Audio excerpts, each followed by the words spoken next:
Bonjour à tous. Aujourd'hui, dans notre série Terroir Gourmand, nous partons dans le Blayais découvrir la civelle et l'asperge. Florian Dupont nous fera embarquer à bord de son bateau pour la pêche à la civelle, l'alvin de l'anguille, dont les prix se sont envolés ces dernières années. Puis nous rencontrerons Lionel Perrotto qui nous fera partager sa passion pour l'asperge du Blayais, qui a reçu une IGP en 2015. Je vous laisse en compagnie de celles et ceux qui font vivre ces beaux produits et je vous retrouve juste après pour une nouvelle recette. A tout de suite.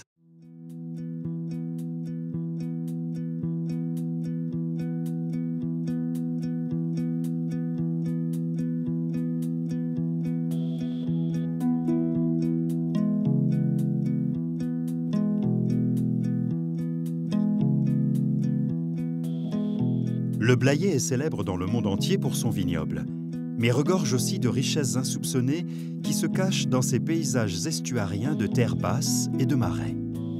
La Gironde rythme cette terre de tradition et de savoir-faire, que la citadelle Vauban de Blaye protège avec ferveur. Rien ne semble pouvoir perturber la tranquillité de ces paysages immuables.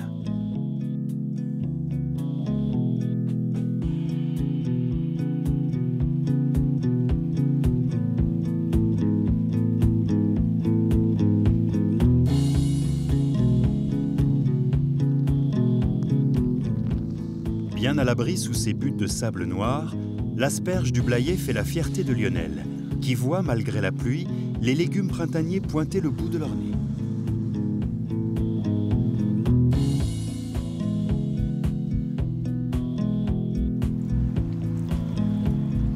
Non loin de ces terres sablonneuses, Florian sonde les rives de l'estuaire à la recherche des civelles, les alvins de l'anguille que l'on surnomme ici pibales. 400-500 grammes. Voilà, C'est depuis le port de Vitrezay, au cœur des marais, que cette histoire familiale de pêche à la pibale a commencé.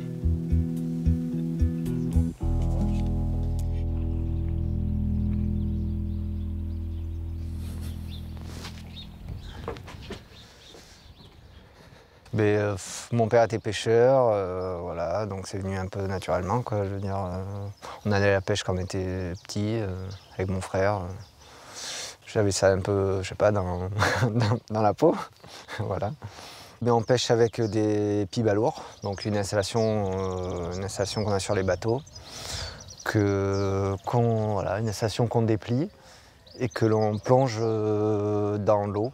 On filtre de l'eau, quoi. On pousse à contre-courant pour pêcher la civelle. Donc, quand l'eau monte ou quand l'eau descend, enfin, le jour ou la nuit, en fonction du temps et des marées, quoi. On pêche la civelle vraiment en bordure des côtes, quoi, sur la côte, le long de la côte, dans très peu d'eau, quoi, dans un mètre d'eau, voilà, là où il n'y a pas trop de courant et là où elle passe le plus, quoi. Longtemps considérée comme un plat du pauvre, la consommation de la civelle a connu une explosion dans les années 90. Récemment, un nouveau marché s'est ouvert avec les pays asiatiques, qui demandent la civelle vivante pour l'élevage. En effet, il est encore impossible de reproduire des anguilles en captivité.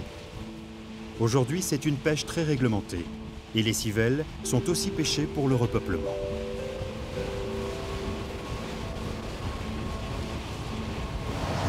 Mais là, elle recherche à remonter l'estuaire et puis les rivières. Et puis bon, elle recherche aussi un peu le doussin, quoi, l'eau douce. Ah, là, c'est la fin de saison. C'est vraiment les dernières marées, donc voilà. Il n'y a plus grand-chose, quoi. C'est vraiment la fin de saison, quoi. Mais là, je vais fermer les filets pour coller en pêche. Voilà, donc là, je ferme et puis je vais tourner le bateau. Et puis on va coller en pêche.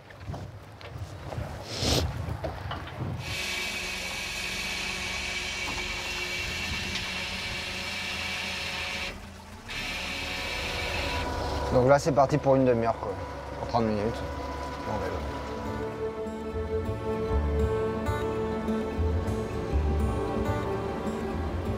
Laissons Florian remonter les rives de la Gironde pour retrouver les champs d'asperges de Lionel, où se ramassent les premières asperges du Blayais de la saison. Il y en a un peu plus ce matin, sans pavillonne, là. Ben ouais.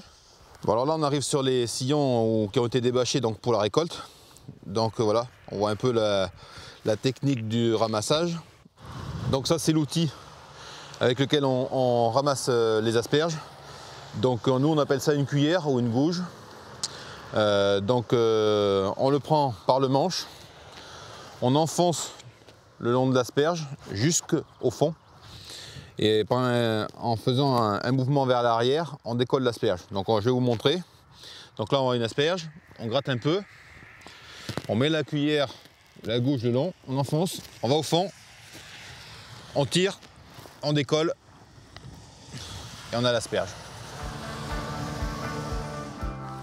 Ces asperges sont cultivées en butte sous des bâches transparentes pour certaines espèces précoces ou sous des bâches noires à l'abri de la lumière pour qu'elles gardent cette coloration bien blanche, si caractéristique de l'asperge du Blayais.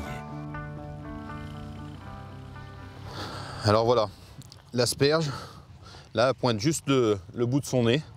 Donc là, quand on la voit comme ça, on gratte un petit peu autour. Ça, c'est une jolie asperge du Blayais, avec la tête bien fermée. Voilà. Quand on les plante, en fait, c'est une griffe, et après, ça fait comme un plateau, en fait. Et il y a plein de...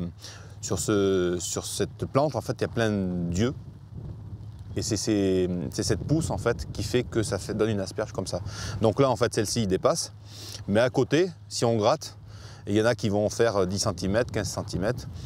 Et donc, au fur et à mesure des jours, elle continue à pousser à côté. Donc, d'où la difficulté de la cueillette, de ramasser uniquement celles qui pointent et en cassant pas les autres.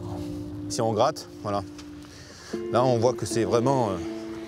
Donc, on voit l'asperge. Vous voyez, là, à côté, il y a une asperge qui était sous terre. Vous voyez, il y a à peu près 3-4 cm. Celle-ci, on l'aurait trouvée demain. C'est terre noire profonde, ce sable à 75, 80 ou 90%. Ça, c'est typique de chez nous. C'est l'asperge du Blayais, c'est ce qui fait son goût, quoi, en fait. Ça fait la souplesse du terrain, donc la tendreté de l'asperge et son goût.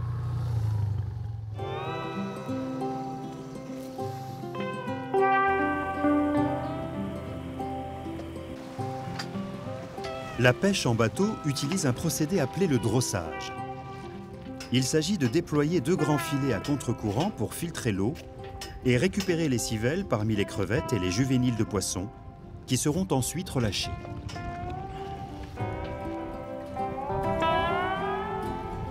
On fait des traits d'une demi-heure pour que la pibale reste bien vivante, pas la fatiguer, quoi. Donc tous les 30 minutes, 20 minutes, ça dépend des coefs. Quand il y a des gros coefs, tous les 20 minutes, quoi. Voilà. Pour qu'elle soit bien nickel, quoi, vivante.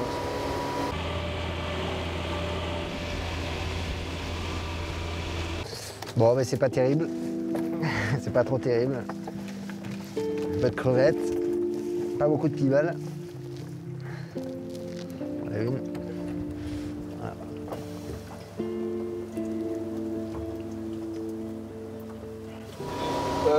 En général, en début de saison, c'est pour la consommation. Et après, on passe au repeuplement, quoi. En général. Après, on pourrait attaquer par le repeuplement aussi, pareil. Ça dépend aussi un peu de l'offre et la demande, quoi. Voilà, c'est terminé pour aujourd'hui. On rentre.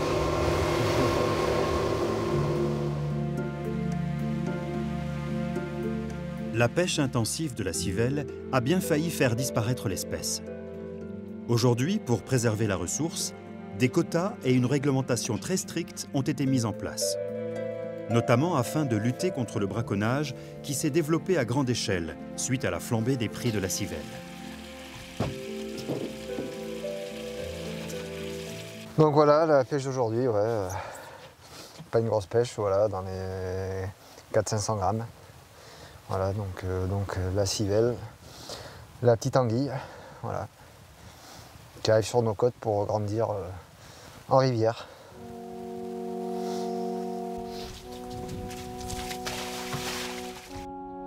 C'est dans ce cadre exceptionnel du port de Vitrezay que Jean-François garde précieusement la recette traditionnelle de la pibale.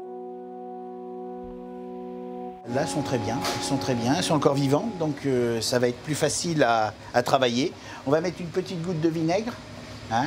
Ça va les tuer, ça va les dégraisser un petit peu pour enlever un petit peu de gluant. Voilà. je vais faire une petite persillade dans le coin sur Vitreusé, là dans les marais. C'est comme ça qu'on la prépare à 90%. Même les anciens, c'est comme ça qu'ils font. Moi, c'est eux qui m'ont appris. C'est comme ça que font 90% des gens dans les marais.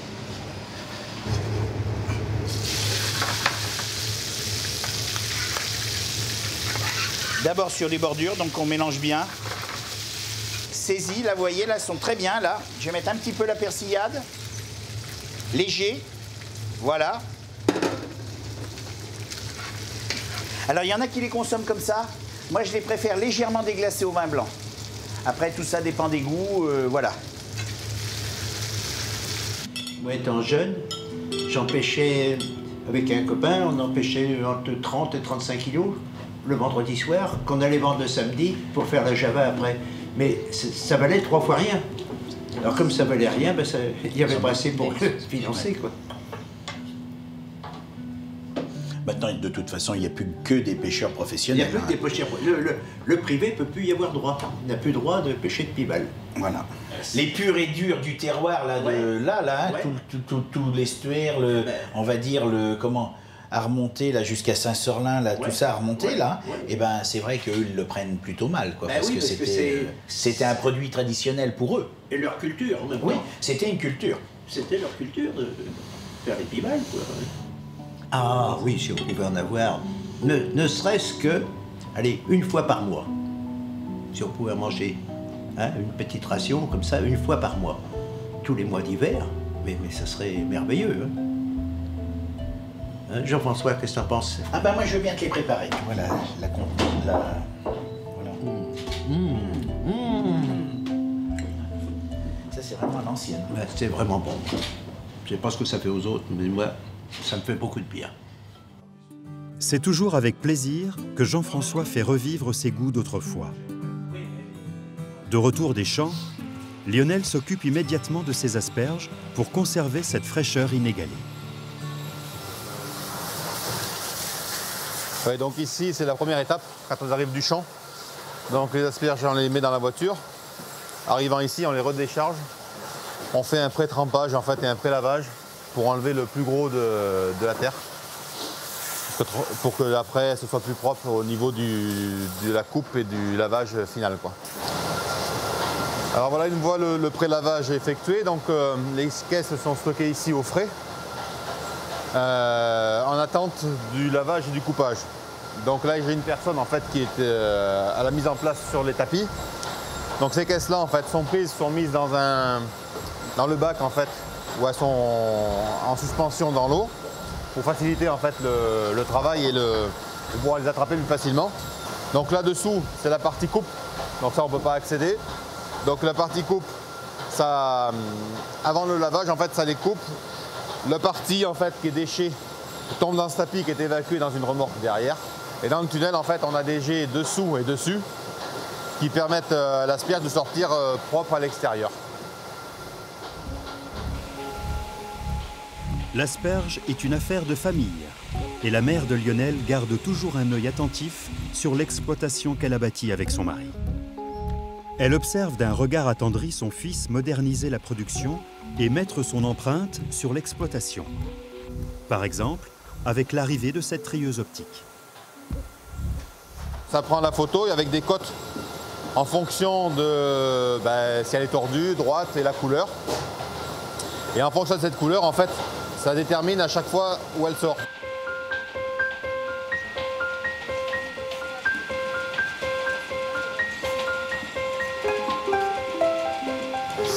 Voilà, donc maintenant on arrive à la chambre froide.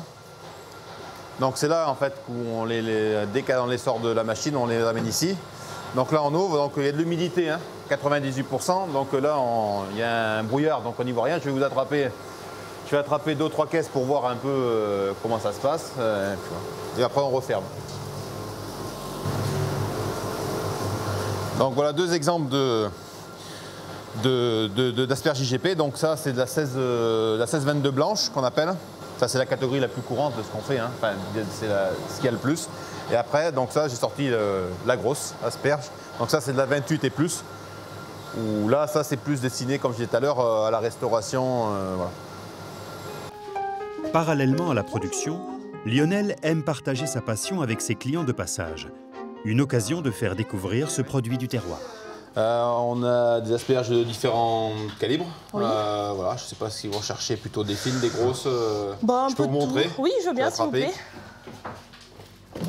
Donc ça, c'est de l'asperge de la 1622 qu'on appelle. D'accord. De la un peu plus grosse, en violette. Et de la très grosse, suivant, D'accord, très bien. suivant pourquoi c'est faire. Voilà. Quelle est la différence entre les violettes et les blanches? La couleur, ça c'est sûr. D'accord. Mais après, c'est surtout la technique ou du moins comment on les a ramassées. Ça, c'est des asperges qui n'ont pas vu le jour. Celles-ci, on veut un peu le jour, donc elles sont devenues violettes. Au niveau du goût, ça ne changera rien. Voilà. Okay. Mais nous, on les classe comme ça. Avec l'IGP, en plus, on est obligé parce qu'on a une IGP depuis 2 ans, donc maintenant, on est obligé de les classer vraiment par catégorie, par calibre et par couleur. D'accord, très bien. Voilà. Par contre, je peux vous proposer d'en goûter si. Voilà. Merci. Alors moi je goûte pas, je connais. Ah si, pas gourmandise. Là on sent vraiment le côté sucré de l'asperge. C'est tendre, c'est fondant, c'est agréable en bouche, c'est pas du tout dur. Voilà. Et puis en plus là, il n'y a que le meilleur, donc il n'y a que la pointe. C'est quand même mieux de pouvoir vendre directement. Nous on valorise plus, on parle de notre produit, c'est quand même aussi très intéressant de parler de ce qu'on fait, enfin, c'est la base de notre métier aussi. Enfin. En supermarché, on n'a pas tous ces conseils et bon là on voit le producteur, on voit le lieu de production, c'est aussi agréable de voir tout ça, quoi. Laissons-les déguster cette douceur du Blayais pour retrouver Florian et Stéphane, son marailleur, qui vient récupérer le produit de sa pêche. Salut Flo. Ça va, Stéphane? Ça va. La pêche était bonne? Oh, pas trop, non. Non. C'est la fin. Il n'y a pas grand-chose. Effectivement. C'est la fin. Donc on les met dans un chinois pour les égoutter, ce qu'on appelle un chinois. C'est comme un ustensile de cuisine. On les égoutte bien pour pas qu'il y ait d'eau.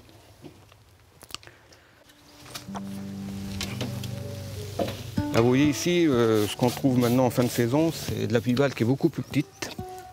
Je veux dire, en pleine saison, elle est beaucoup plus grosse, quoi. Vous voyez la différence? Ça, c'est vraiment les dernières, quand c'est comme ça. Celle-ci, ça, c'est de la pivale d'arrivage, on va dire. Qu'elles deviennent plus noires, qu'elles deviennent plus anguillettes, plus, vous voyez. Celle-ci, je pense, elle a 2 ans, déjà. Peut-être plus. Vous voyez, elle a changé de couleur. On voit qu'elle devient anguille, maintenant.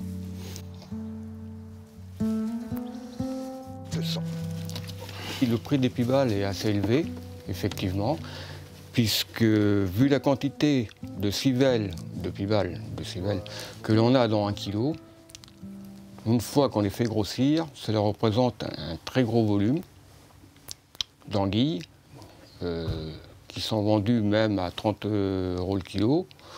C'est énorme, puisque quand on compte 2000 individus dans 1 kilo de civelles, ça fait 2000 anguilles.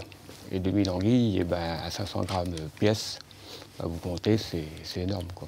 Ça fait un volume énorme. C'est ça qui justifie le prix élevé des pivales. C'est vrai qu'on privilégie maintenant plus le repeuplement. Il y a plus de pivales qui sont pêchées en repeuplement qu'en consommation. On relâche plus, en fait, qu'on garde. Aujourd'hui, la population de civelles se porte mieux. Pour préserver l'espèce, l'Europe a même interdit l'export vers la Chine et son féroce appétit qui a fait flamber les prix il y a quelques années. Stéphane envoie ainsi les civelles de Florian grandir dans les fleuves et les rivières de l'Europe entière. Pour protéger leur savoir-faire et leur chère asperge, les producteurs ont obtenu une IGP, indication géographique protégée. Et c'est avec le soutien de Daniel qu'ils travaillent tous avec passion pour faire évoluer leurs produits vers l'excellence.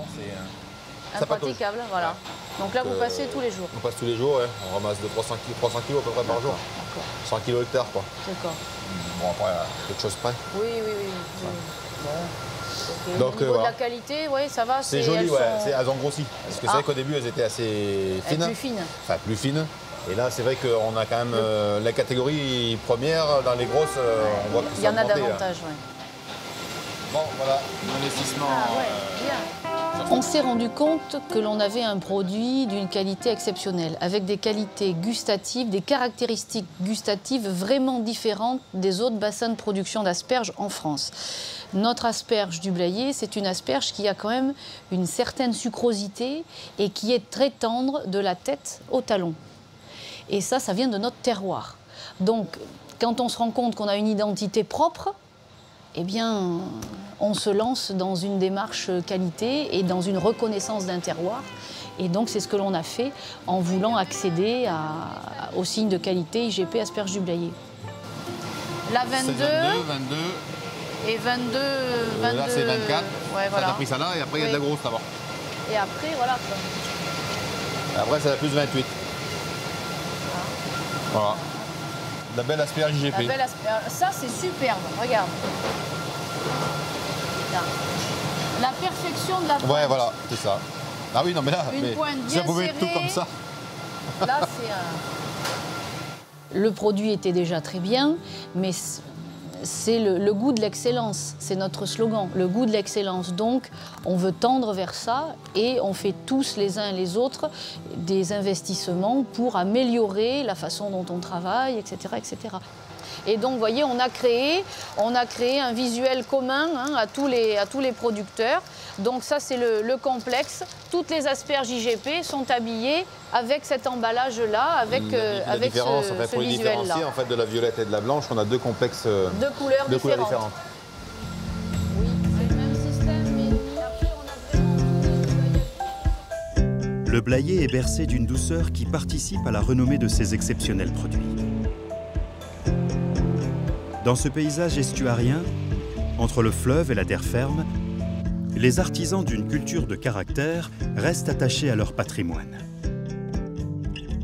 Ainsi, au rythme des saisons, l'asperge viendra toujours percer le sable noir, annonçant l'arrivée du printemps, alors que la pêche à la civelle touche à sa fin.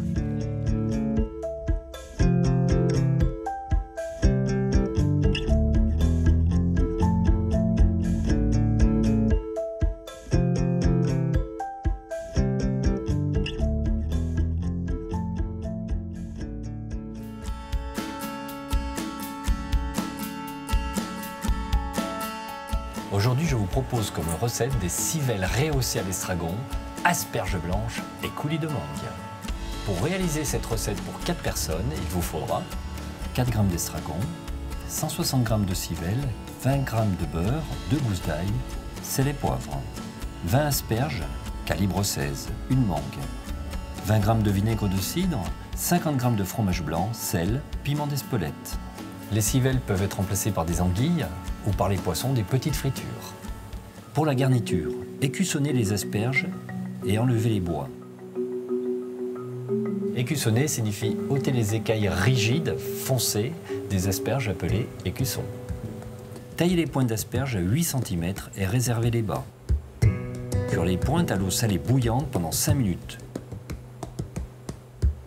Refroidir à l'eau glacée pour couper la cuisson et éponger sur du papier absorbant. Récupérez le bas. Puis, à l'aide d'un économe, taillez 20 bandes dans la longueur et les assaisonnez avec un petit peu d'huile d'olive, de sel et de poivre. Formez ensuite des cercles de 4 cm de diamètre en enroulant les bandes. Pour le coulis de mangue, pelez la mangue, coupez 20 dés de 1 cm environ et les réservez pour le dressage. Mixez le reste avec le fromage blanc et le vinaigre de cidre. Quand le mélange est lisse, rectifiez l'assaisonnement avec le sel et le piment d'Espelette. Dans une poêle, faire mousser le beurre avec les gousses d'ail écrasées et faire revenir les civelles environ 3 minutes. Si vous voulez ôter le côté légèrement visqueux des civelles, vous pouvez les rincer et les égoutter avant de les cuire. Enlevez l'ail et débarrassez les civelles. Pour le dressage, ciselez l'estragon et l'ajoutez aux civelles avec un petit peu de piment d'Espelette. Déposer doucement 5 rouleaux d'asperges par assiette. Mettre les civelles dedans. Ajouter une pointe d'asperges et un dé de mangue par-dessus. Répartir enfin quelques points de coulis en dessinant des virgules avec une cuillère. Saupoudrer une pincée de piment d'Espelette et servir aussitôt. Je vous souhaite une excellente dégustation et je vous dis à très vite.